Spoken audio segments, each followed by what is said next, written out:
Olá, bom dia a todos, né? Para que estamos aqui na América Latina e boa tarde para o pessoal lá da Alemanha, da COSPHADERM. Eu sou a Eliane Dornelas, eu sou responsável técnico pelo setor de Ciências da Vida da Color Mix Especialidades, e eu quero convidar, né, a vocês e dar as boas-vindas a todos vocês e agradecer pela presença nesta webinar da Color Mix Especialidades. A Color Mix é a organizadora deste evento, conta com o apoio da ABC, Associação Brasileira de Cosmetologia. E lembrando, né, que o uso da plataforma da webinar da ABC faz parte aí do pacote de benefícios dos associados jurídicos da associação.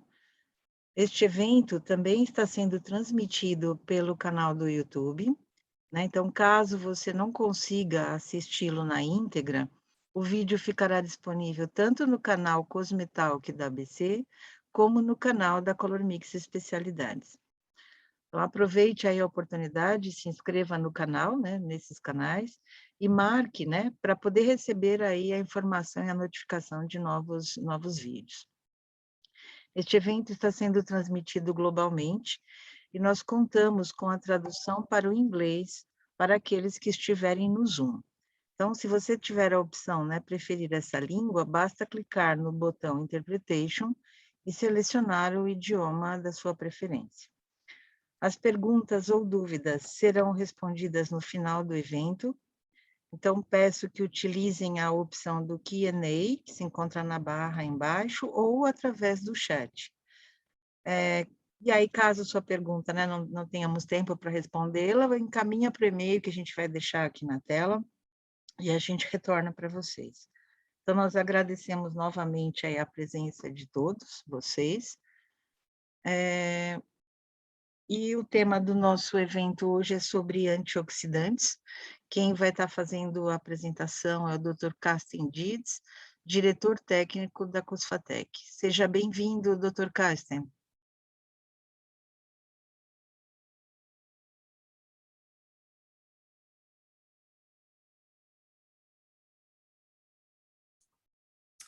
Thank you very much and welcome to the webinar, and thanks a lot for ColorMix for giving the possibility to talk here today. And yeah, as you already mentioned, the topic today will be antioxidants. So please let me share my screen and then we can directly jump into the presentation. So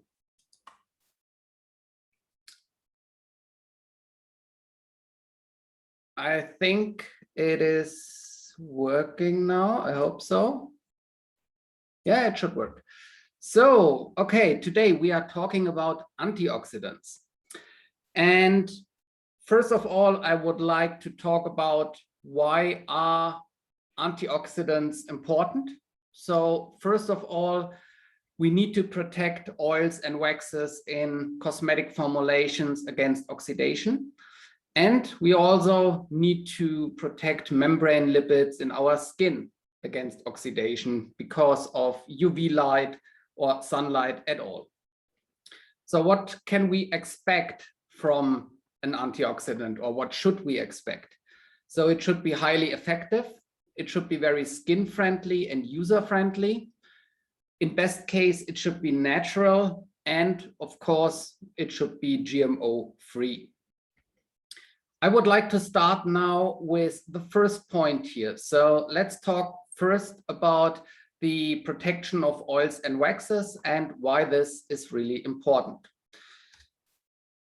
I guess most participants here have a technical background. If we also have some participants which have not a chemical or technical background, don't be scared by some of my slides. I try to explain it as easy as possible.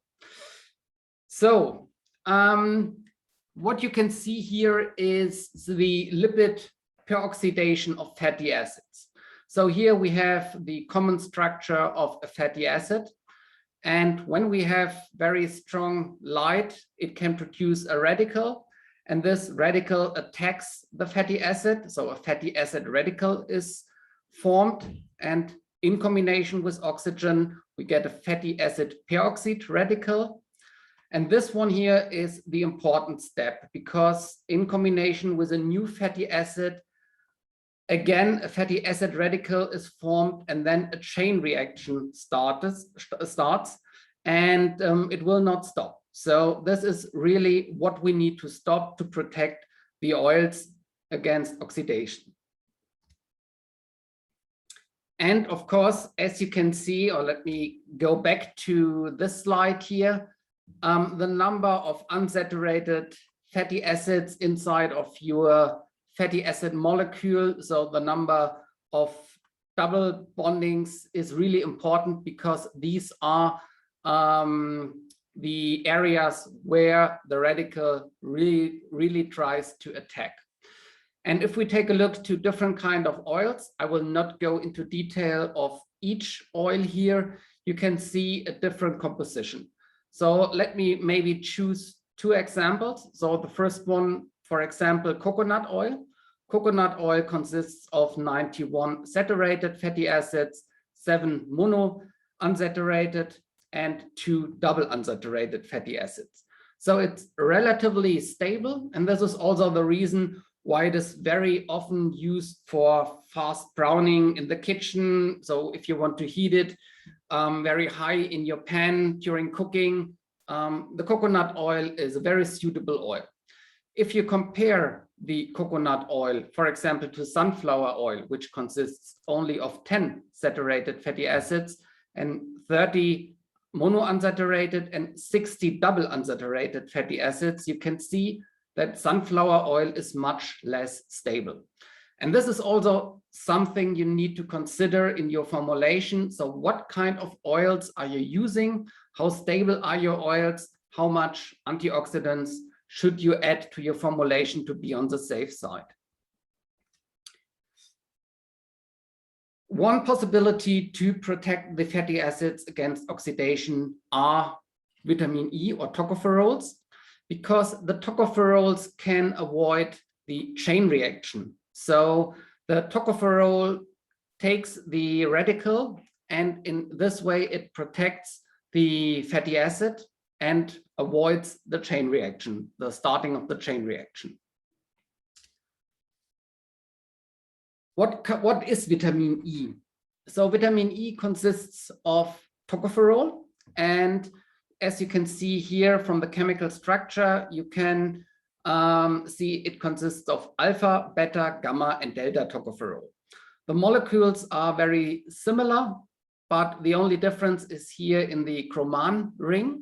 So alpha tocopherol has here 2 methyl groups, whereas beta tocopherol has only 1 methyl group. The gamma tocopherol has only 1 methyl group here, but no here.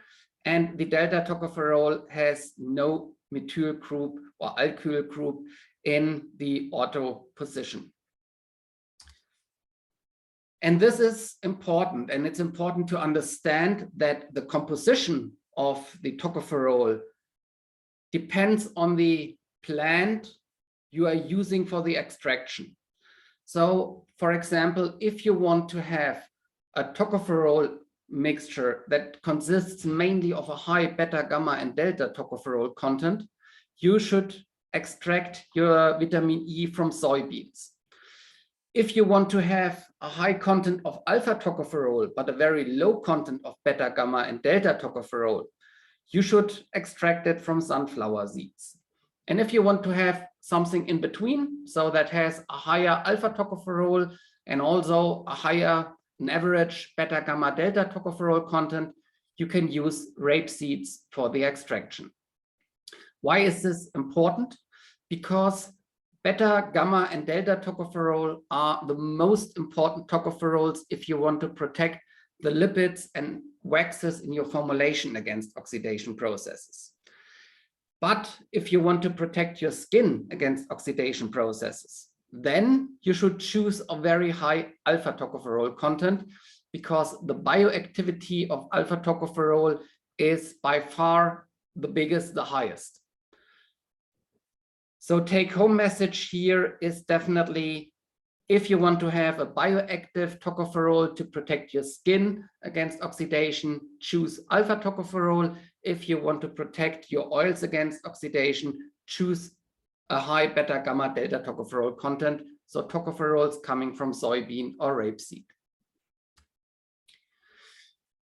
And I would like to share with you some tests, so-called RANCIMAT tests. The RANCIMAT tests are simulating the altering process of oils. So what you are doing, you have your pure oil as a reference, and then you are adding here to the other chambers your oil plus a specific concentration of your antioxidant, and you add it to the rancimeter, and it's heated here under continuously airflow.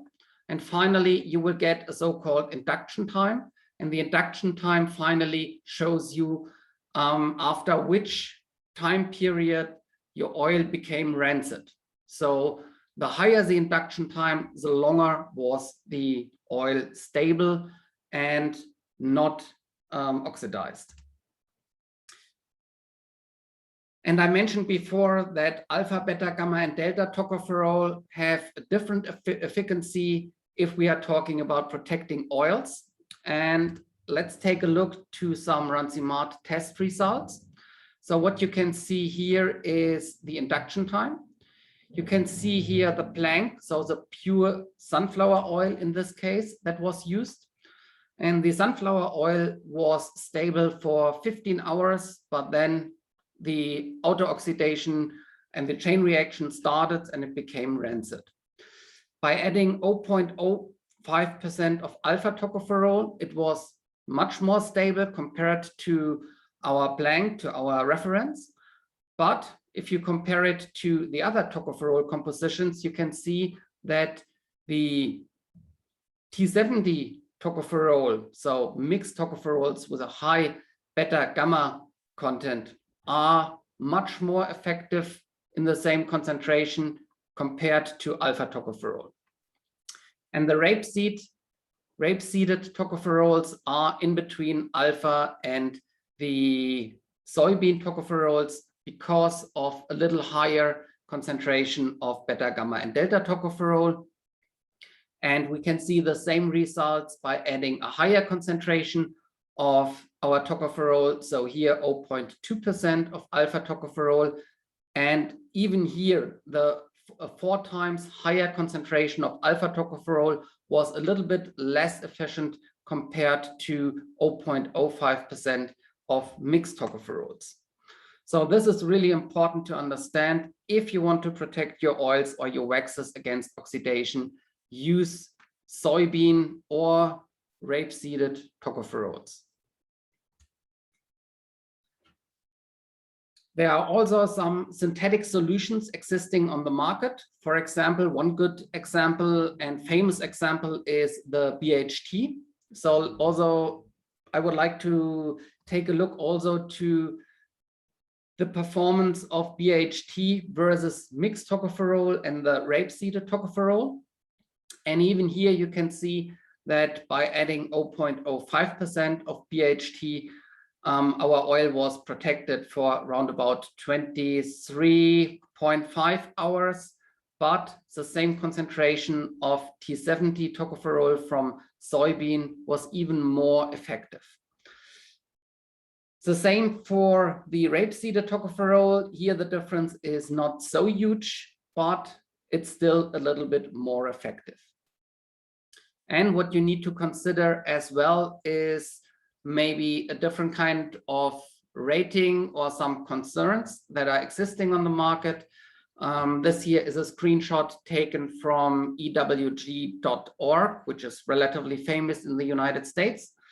And here you can see that the score of BHT is a 3 because of a little increased cancer risk and also allergies and immunotoxicity risks.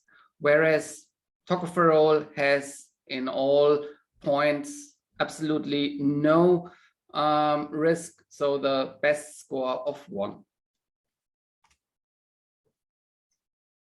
What kind of tocopherols to protect the oils do we have in our portfolio? So we are offering T50 non-GMO eco, T70 non-GMO eco, and T70 non-GMO.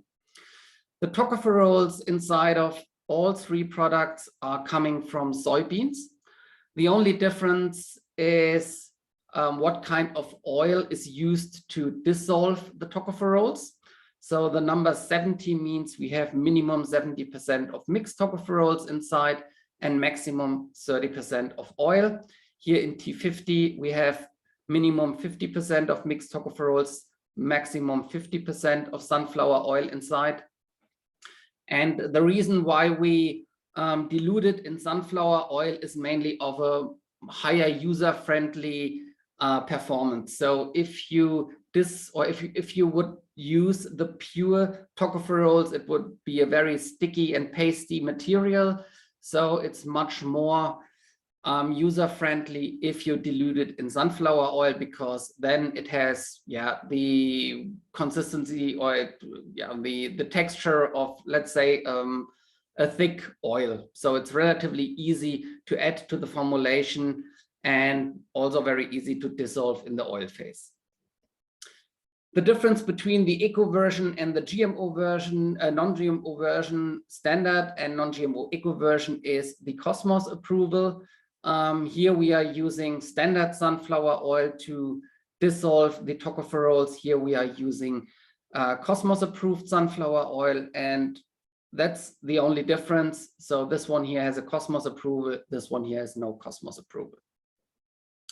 The recommended dosage is 0.1 to 0.2%. And if you are using T50 tocopherols, we also have some customers which prefer to use T50 tocopherol because of their factory and their production process. So they want to have an even more thinner oily substance. So they are using T50 tocopherol, and then the recommended dosage is of course a little bit higher. Is there any possibility to boost the efficacy of mixed tocopherols? Yes, of course, you can use ascorbyl palmitate. Ascorbyl palmitate is an excellent booster for the efficacy of tocopherols because the ascorbyl palmitate is able to restore the tocopherol radical, and in this way you have for a longer time tocopherol available in your oil phase and therefore a higher protection value. The only big challenge by using ascorbyl palmitate is, of course, that ascorbyl palmitate is insoluble in water, but unfortunately it's also very low soluble in oil. So it's really hard to use the material and to dissolve it.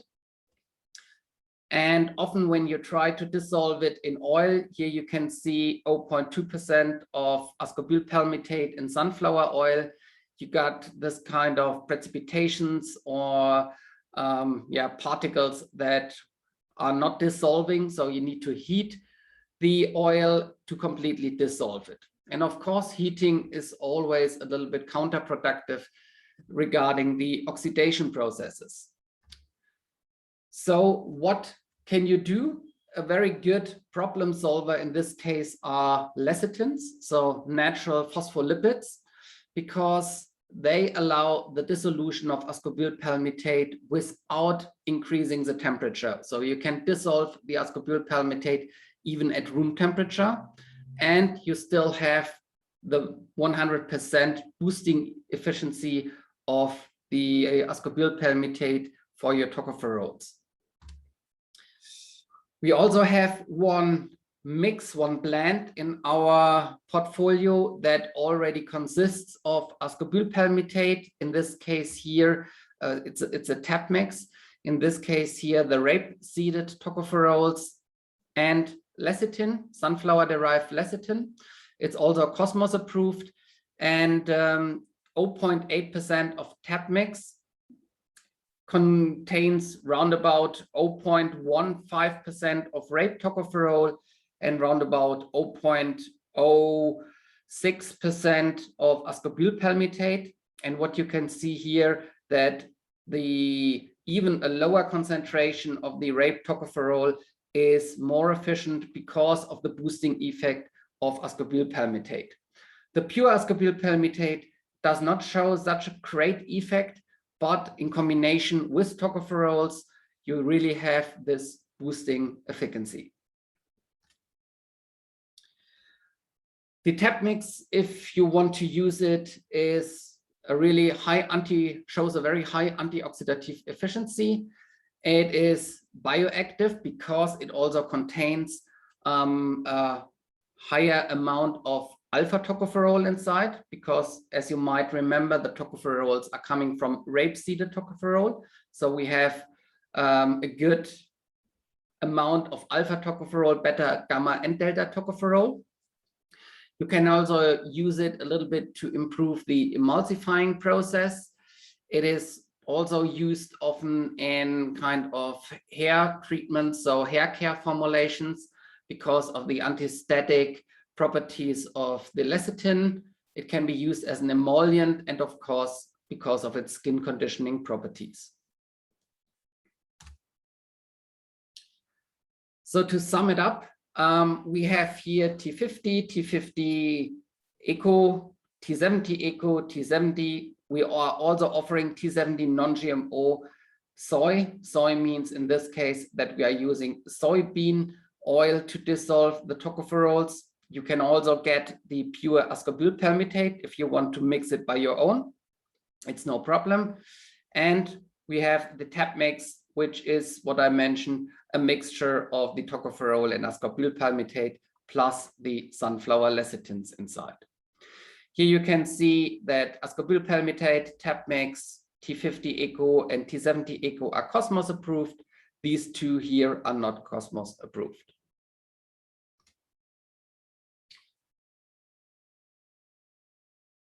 And now I would like to continue with the second point of my first slide.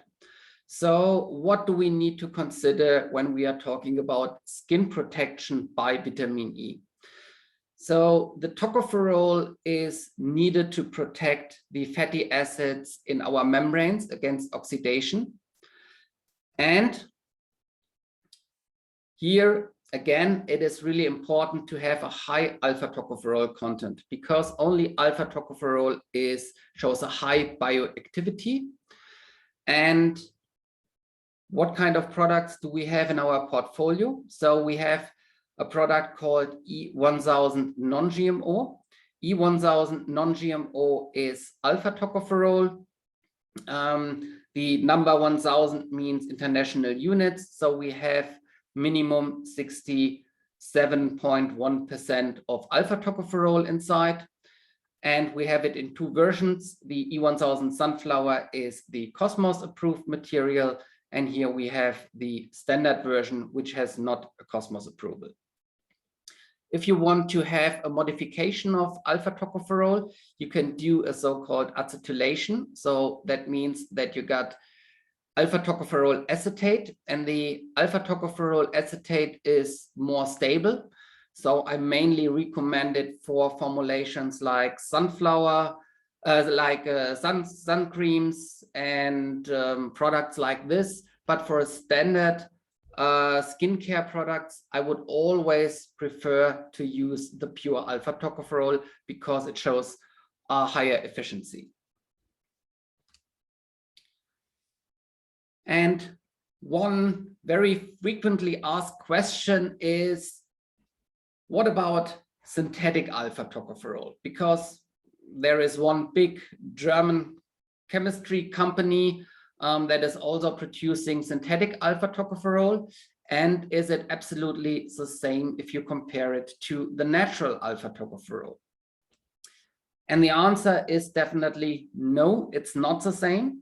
Because as I mentioned before, we have with our natural alpha tocopherol a very high bioactivity.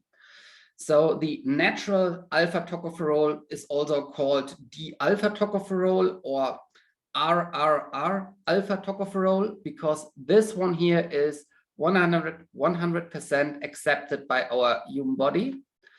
Whereas the synthetic alpha tocopherol is different. When you produce the synthetic alpha tocopherol, you also got all 8 possible diastereomers. So this means the orientation of our groups here. So we do not have just an RRR conformation. We also have the RSR, RRS, and so on. So what you can see here, so 8 different, and you have all kind of these stereoisomers in the same concentration inside. So all of them in a concentration of around about 12.5%. And this is, of course, the problem if you compare the synthetic alpha tocopherol to, or if you want to replace natural alpha tocopherol by synthetic alpha tocopherol. Yes, you can do it, but you need to consider that you have here a low biological activity of the other diastereomers. So finally, you need to add round about a 5 to 6 times higher concentration of synthetic tocopherol to have the same efficiency in the human skin compared to using the pure natural version. This is definitely what you need to consider. And regarding the suitable antioxidants in our portfolio that can be used for skin protection, again, we have here the E1000 non-GMO, so minimum alpha tocopherol content 67.1%. We don't have the acetate inside, sunflower oil max 32.9%. It's not Cosmos approved. Here it is nearly the same product, but this one here has a Cosmos approval. If you want to have an acetate, of course, you can also get E1000 AC. So this has a content of, oh, this here is wrong. It has no alpha tocopherol inside. It has minimum 73% of tocopherol acetate inside, and the rest is oil. Recommended dosage is higher because the tocopherol acetate is more stable, but the tocopherol acetate cannot be used by our human body or by our skin. So first it needs to be converted, and this is done by some enzymes on our skin, but only 20% of the acetate is finally converted into bioactive alpha tocopherol. So to have the same efficiency compared to using pure alpha tocopherol, you need to add round about a 5 times higher concentration. And if you want to have a mixture between both, so if you want to protect your oil phase and waxes against oxidation, and with the same product, you also want to have a bioactive tocopherol, then again, I can recommend the tap mix because of the rapeseed tocopherol, which are based on their composition suitable for both, for skin protection and for the protection of the oils and waxes. And that's so far everything from my side. And yeah, now I will give back the word to Eliana, and maybe we have some questions. Olá, já temos perguntas, Dr. Carsten. Eu vou fazer aqui, a primeira delas é a seguinte, né? Todo produto cosmético que contenha em sua formulação óleos e manteigas vegetais deve usar um antioxidante.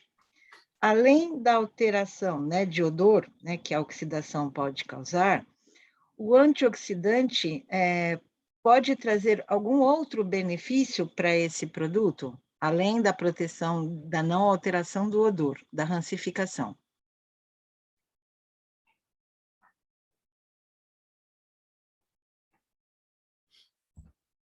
I mean, finally, yeah, the main property is, of course, it is an antioxidant to avoid oxidation.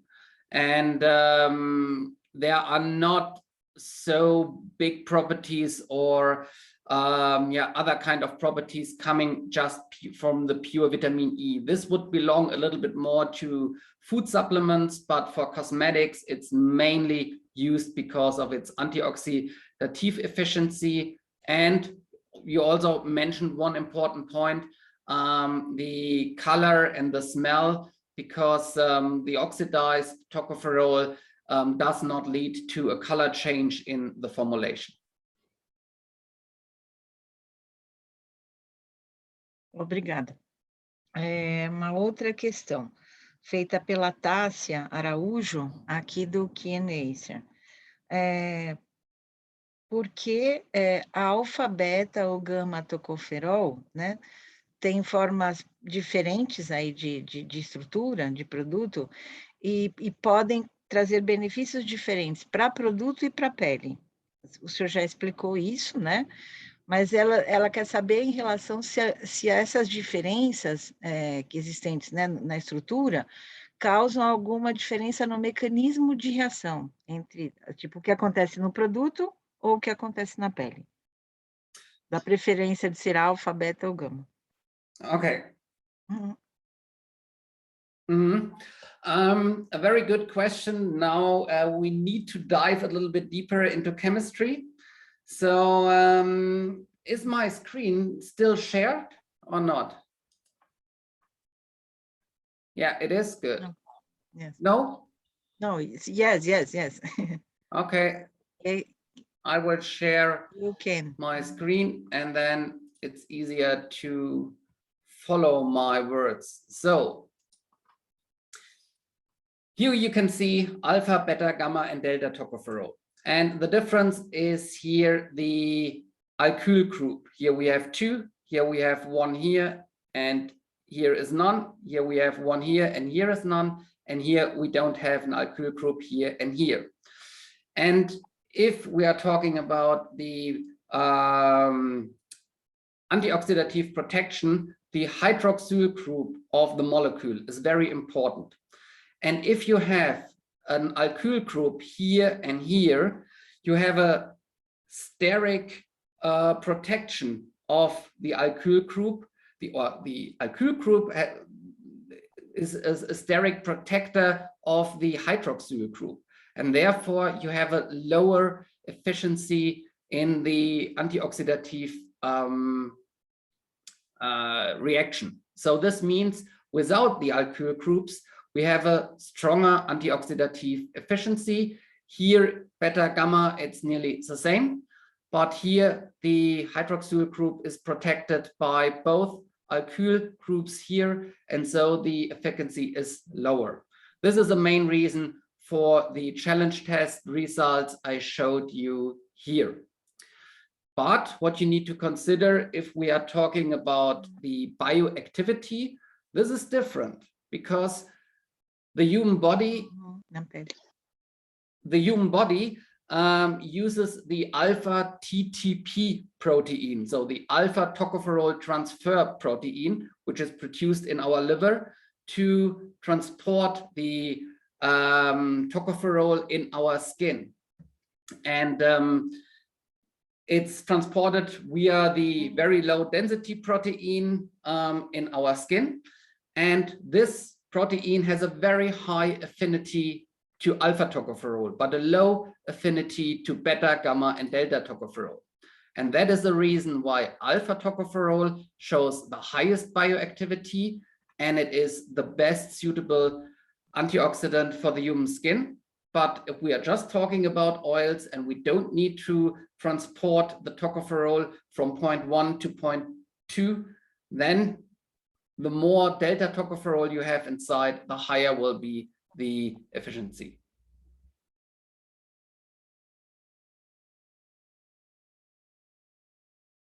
That's it.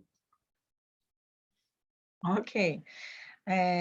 Uma outra pergunta. É possível afirmar que o uso do BHT pode causar distúrbios hormonais?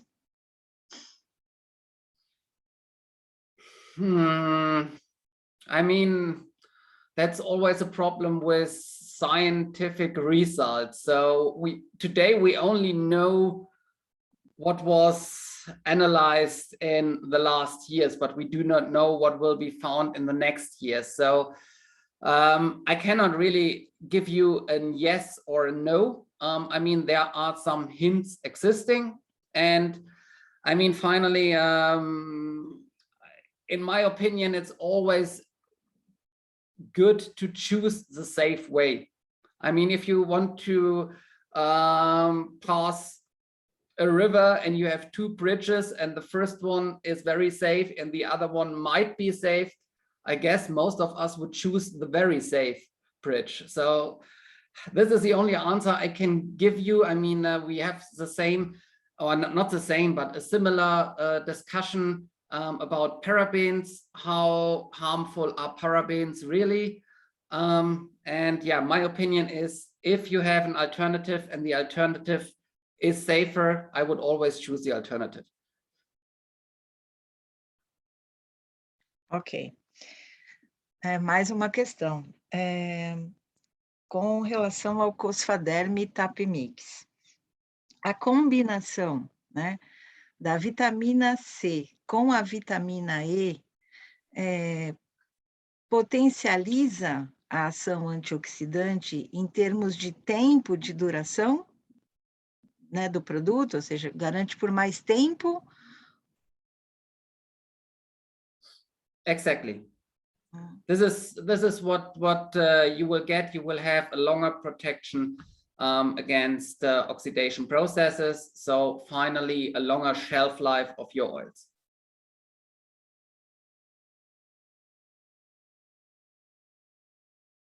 Ok. Tem duas perguntas que eu vou reunir sobre filtro solar. Uma delas é tá no do Christian Nation, do Luiz Eduardo, que ele pergunta assim: antioxidante pode ter ação sinérgica com os ativos do filtro solar? É que ele pergunta antioxidantes de uma forma geral, ele não especifica se natural ou sintético, ele perguntou de uma forma geral.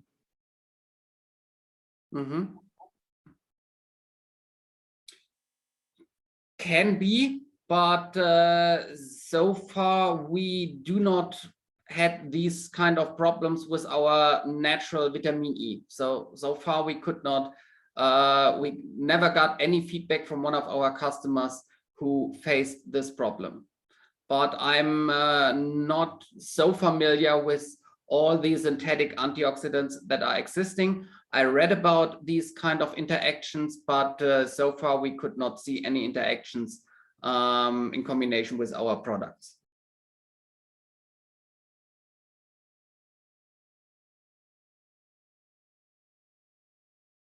But if he's really thinking about one specific product and interaction, of course, he can write an email and I will double check it if I can find anything about these interactions. This would be definitely the best way.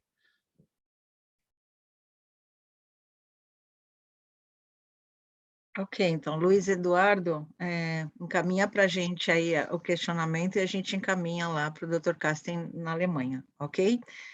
A segunda questão, em relação a filtro solar, é se a melhor opção, né, do portfólio da COSPHATEC para filtro solar seria usar a versão do acetato de tocoferol como antioxidante para formulação. I mean, if we are talking about sun filters, we also need to differ between mineralic sun filters and the chemical sun filters. And the mineralic sun filters are much less influenced and much more stable. I mean, in particular, when you are using the chemical sun filters, you really need to take care that you are not using the sunscreen too long. So not the sunscreen from last year still using, because you might have some changes in the molecule, and there are some reports existing that some higher cancer risks because of some molecule changes. You don't have this problem with mineralic sun filters. If you want to use tocopherols, again, you can use the normal vitamin E, so mixed tocopherols, to protect the sun cream against oxidation. So if you want to avoid that your sunscreen and all your ingredients becomes rancid and are attacked by reactive oxidant species, the T70 non-GMO, T70 non-GMO Eco would be the best choice. What I mentioned regarding the tocopherol acetate is that if you have, for example, or if you want to have a bioactive protection in your sun cream, then I would recommend the acetate for a typical sun cream because it comes in contact with much stronger conditions. If you have, let's say, a good comparison would be, let's take after sun lotion. The after sun lotion might be stored by the final consumer in the bathroom and everything is fine, temperature is relatively stable, not direct sunlight, and everything is okay. So in this case, I would definitely use pure alpha tocopherol because of the higher efficiency. But if you want to add it to your sun cream and the consumer takes it to the beach and it lies in the sun for the whole day, then I would always recommend to use the acetate because of the higher stability. Ok. Uma pergunta sobre o COSPHADERM Itapimix para uso capilar.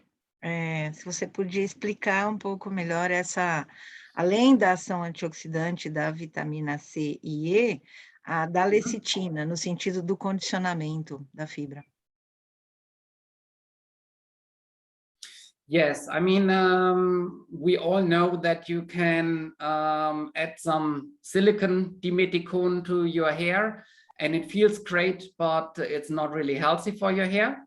And the lecithins are, let's say, the oldest products that are used for, or they are used since a very long time for a better hair feeling and for the health of the hair. I guess most of you maybe know from your parents or from your grandmother, sometimes people in the past were using the red part of a chicken egg and added it to their hair. And this is because of the phospholipids inside. So we have a lot of phospholipids inside, and phospholipids are lecithins. And the lecithins are attaching into the hair follicle and restore the natural fat film of the hair. And this is why they are really very, very good and great for hair conditioning.